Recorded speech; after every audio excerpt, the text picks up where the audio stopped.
എന്താ മിണ്ടാതിരിക്കുന്നത്? നീ പേടിക്കണ്ട. ഡോക്ടർ പറഞ്ഞതെന്ന് അറിയാമോ? 3 മാസം വരെ എന്റെ പെടലി ഇങ്ങോട്ടോ അങ്ങോട്ടോ മാറ്റാൻ പറ്റുന്നില്ല പറയുന്നത്. പിന്നെ ഒരു ഫിസിയോതെറാപ്പി ചെയ്ത് കഴിഞ്ഞാൽ എന്റെ പെടലി ഇങ്ങോട്ടോ അങ്ങോട്ടോ മാറ്റാന്ന. കാട്ടുകുളത്തുള്ള ശ്രീദേവി ആരാ?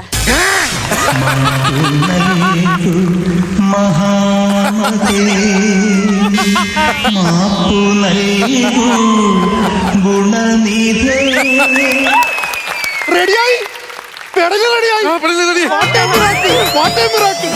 ഒരു ഫിസിയോതെറാപ്പി കൊണ്ട് റെഡിയാവുമെന്ന് പറഞ്ഞ സാധനം അകത്ത് ഫിസിയോതെറാപ്പിക്ക് ഇനി ആരെങ്കിലും കിടപ്പുണ്ടോ? പിന്നെ ഇഷ്ടംപോലെ പേരുണ്ട് എന്നെ പോലെ. ഇനി എന്നാ ഡോക്ടറിനോട് ചെന്ന് പറ ഫിസിയോതെറാപ്പി ഒന്നും ചെയ്യണ്ട, അവിടെ ആ ശ്രീദേവിയെ വിളിച്ചോണ്ട് വന്നാൽ മതി. എന്തൊക്കെ നുണയടാ പറഞ്ഞിട്ട്? നീ എന്തോ നുണയടാ അവിടെ പറഞ്ഞിട്ട്? ഞാനല്ലേ ആ ഡോക്ടറാണ് അയാൾ പറഞ്ഞു നീ ചത്തു, നിനക്ക് ചത്താ പോരായിരുന്നു.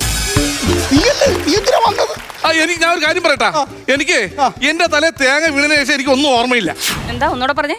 എന്റെ തലയിൽ തേങ്ങ വീണതിന് ശേഷം എനിക്കൊന്നും ഓർമ്മയില്ല. തല തേങ്ങ വീണത് തനിക്ക് ഓർമ്മയുണ്ട്. അതൊന്നുകൂടെ റിപ്പീറ്റ് ചെയ്യാൻ പറഞ്ഞപ്പോ അതിനുള്ള ബോധമുണ്ട്. ബാക്കിയെല്ലാം താൻ മറന്നുപോയല്ലേ?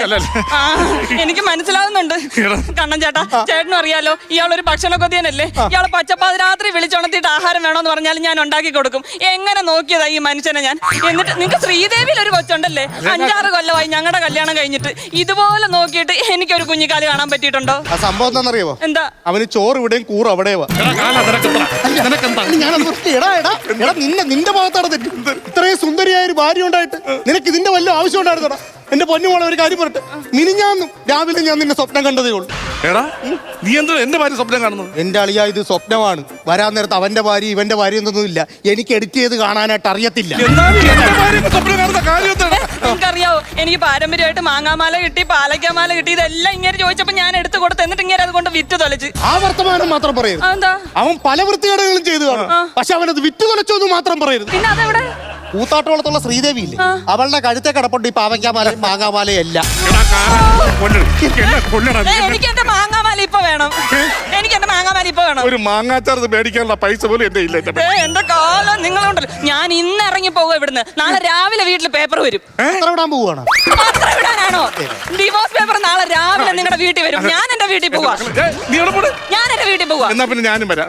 നിങ്ങൾ അവിടെ എങ്ങാനും വന്നിട്ടുണ്ടെങ്കിൽ എന്റെ വീട്ടിൽ പല്ലില്ലാത്ത പട്ടിയില്ലേ, അതിന് വെപ്പുവല്ല് വെച്ചിട്ട് നിങ്ങളുടെ കാല കടിപ്പിക്കും. അങ്ങോട്ടെങ്ങാനും കേറിയാ എന്റെ സ്വഭാവം മാറ്റിക്കളരുത് കേട്ടോ. ഞാൻ പോവും. പൊക്കോണ അവിടുന്ന്. അതെ, അച്ഛനെ തിരക്കിന്ന് പറഞ്ഞേക്കാം. അച്ഛനെ പ്രത്യേകിച്ച് തിരക്കേണ്ട ആവശ്യമൊന്നുമില്ല. ഇത് അറിഞ്ഞു കഴിയുമ്പോ അച്ഛൻ ഇങ്ങോട്ട് വന്ന് നിങ്ങളെ തിരക്കിക്കോളും. നിങ്ങൾ ഒറ്റ ഒരുത്തനോ മനുഷ്യൻ ഈ മനുഷ്യൻ ഇങ്ങനെ ആക്കുന്നത്? നിങ്ങൾ കൊട്ടേഷൻ കൊടുക്കുന്നുണ്ട് നിങ്ങൾക്ക് വേണ്ടിട്ട് ഈ 2 മുട്ടും ചിരട്ടയും തല്ലിപ്പൊട്ടിക്കാനായിട്ട്. നിങ്ങൾക്ക് പേർക്ക് തന്നെ നിങ്ങൾ ഒറ്റ ഒരുത്തനെ ഇയാളെ നശിപ്പിക്കുന്നത്. പൊക്കോണ അവിടുന്ന്. ഫ്ലിപ്കാർട്ടിൽ വന്ന സുരേഷ് ഗോപി.